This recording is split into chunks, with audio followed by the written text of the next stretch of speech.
Christmas Carol by Charles Dickens. Stave 1. Marley's Ghost.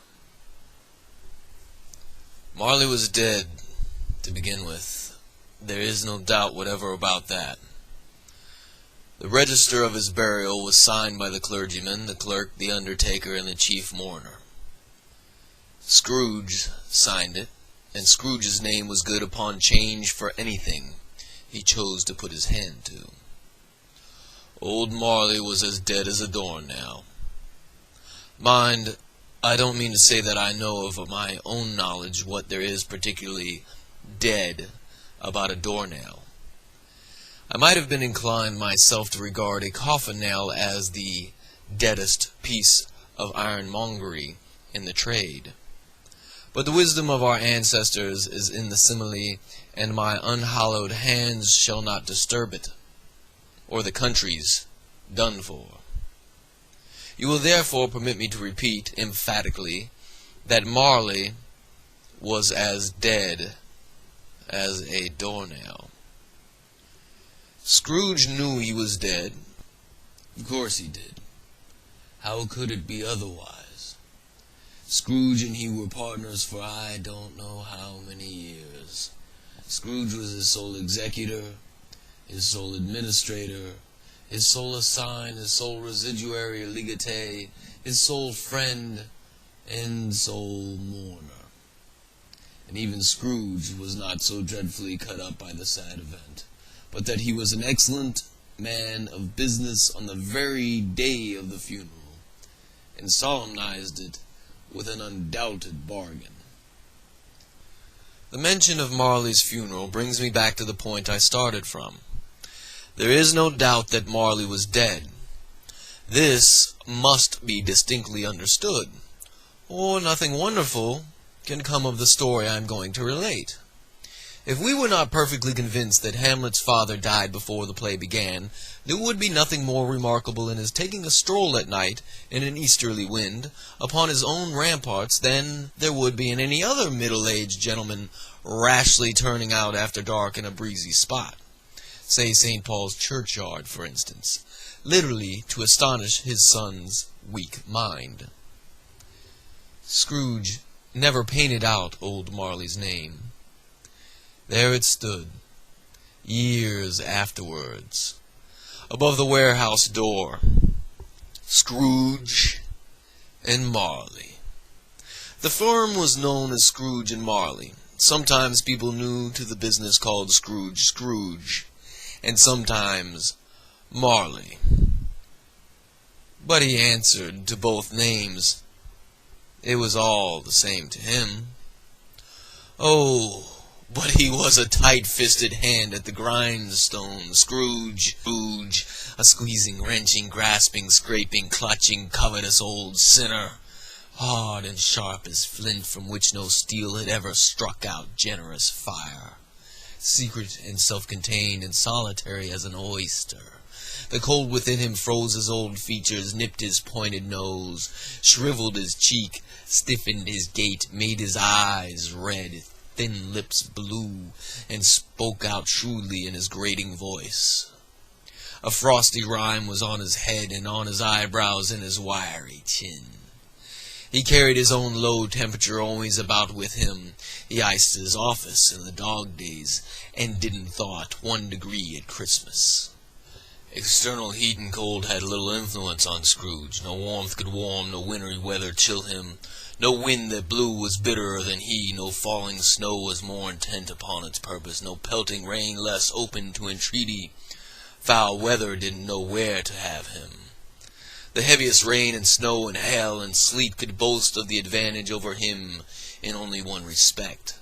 They often came down handsomely, and Scrooge never did. Nobody ever stopped him in the street to say with gladsome looks, "My dear Scrooge, how are you? When will you come to see me?" No beggars implored him to bestow a trifle, no children asked him what it was o'clock, no man or woman ever once in all his life inquired the way to such and such a place of Scrooge.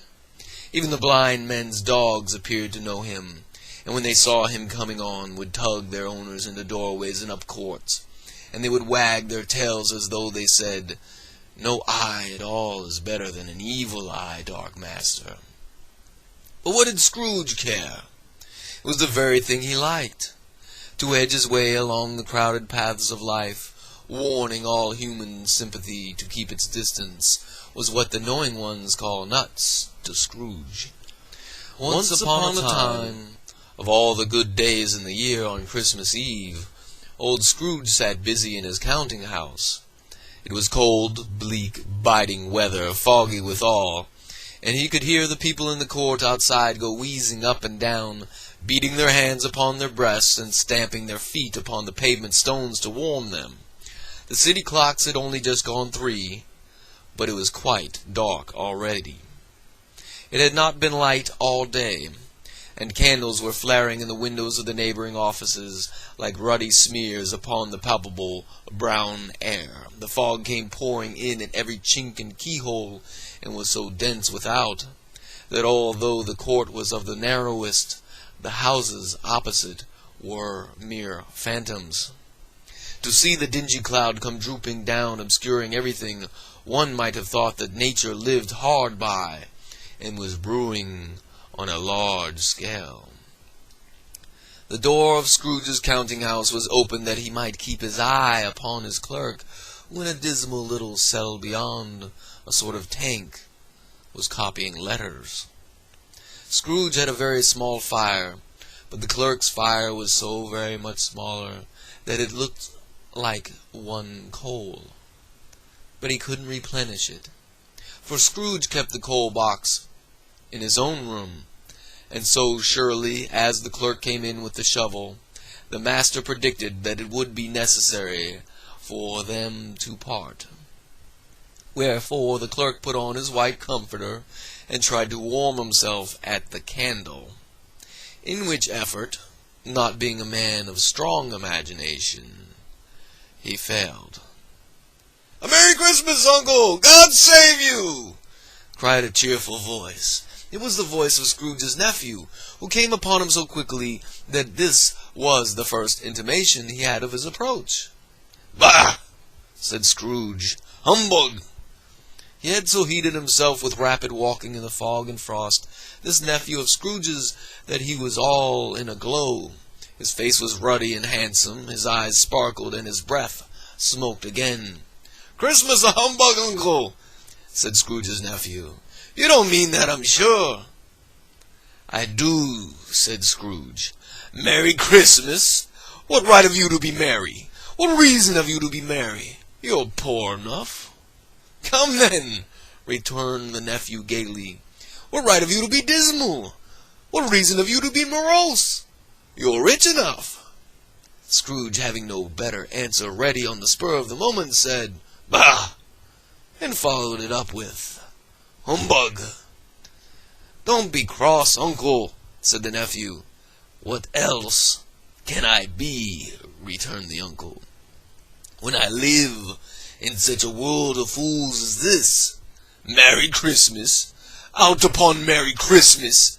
What's Christmas time to you but a time for paying bills without money?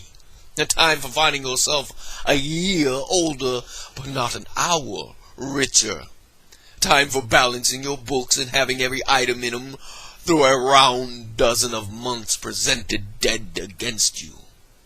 If I could work my will," said Scrooge indignantly, "every idiot who goes about with Merry Christmas on his lips should be boiled with his own pudding and buried with a stake of holly through his heart. He should." "Uncle!" pleaded the nephew. "Nephew!" returned the uncle sternly. "Keep Christmas in your own way and let me keep it in mine." "Keep it?" repeated Scrooge's nephew. "But you don't keep it." "Let me leave it alone, then," said Scrooge. "Much good may it do you. Much good it has ever done you." "There are many things from which I might have derived good, by which I have not profited, I dare say," returned the nephew. "Christmas among the rest, but I am sure I have always thought of Christmas time, when it has come round,